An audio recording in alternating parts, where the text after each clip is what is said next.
As travel recovers, concerns about the aviation industry's impact on the environment are resurfacing. It's not just the carbon footprint from emissions, the waste generated after each flight also plays a part.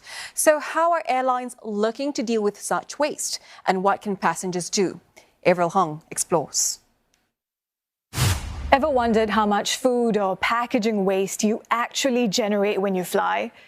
Airline body IATA estimates that, on average, each passenger creates 1.4 kilograms of what's known as cabin waste.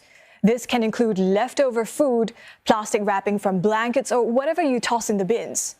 IATA says flights could churn out 6 million tons of cabin waste next year when passenger traffic fully recovers.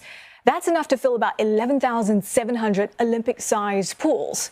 Much of it comes from untouched food and beverage, up to a quarter of it, in fact. Many airlines now allow you to pre-order meals, reducing waste altogether. And carriers such as Singapore Airlines are using technology to collect data and predict customers' consumption. There's also the possibility of donating the untouched food so that they don't wind up in landfills or incinerators.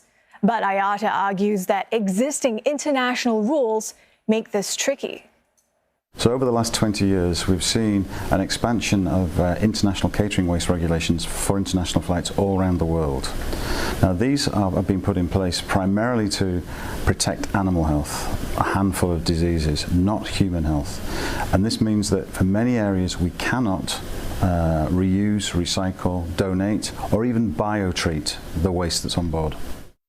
So airlines such as Japan's ANA are getting creative, taking things a step further by starting in the kitchen. What we actually do is we bring out our food waste from the kitchen, and then we recycle them to fertilizers. And then we grow soft kale from the fertilizer and bring that soft kale to our in-flight meals. So we have this loop coming up, and we introduced this menu to economy class passengers.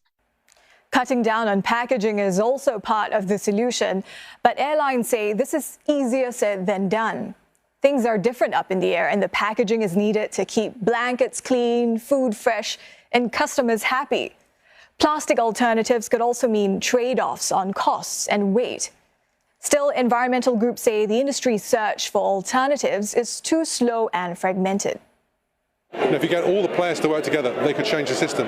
The trouble is often the voluntary approach doesn't always work, and sometimes you need regulation. Now, air travel is quite a regulated environment, so it might be that you need some regulation here to make it change. So could aeroplane operators also play their part in making sure that they are demanding not virgin fossil fuel stuff, but recycled material? As environmentalists call for greater cooperation between regulators and airlines, IATA says it's engaging policymakers working towards a UN plastics treaty. In the meantime, what can you as a traveler do? Simple fixes such as bringing your own water bottle or headphones, reusing the plastics dished out on board, and even crushing recyclables. This helps the airline stow them more efficiently in galleys. Small changes that can make a big difference in traveling more sustainably.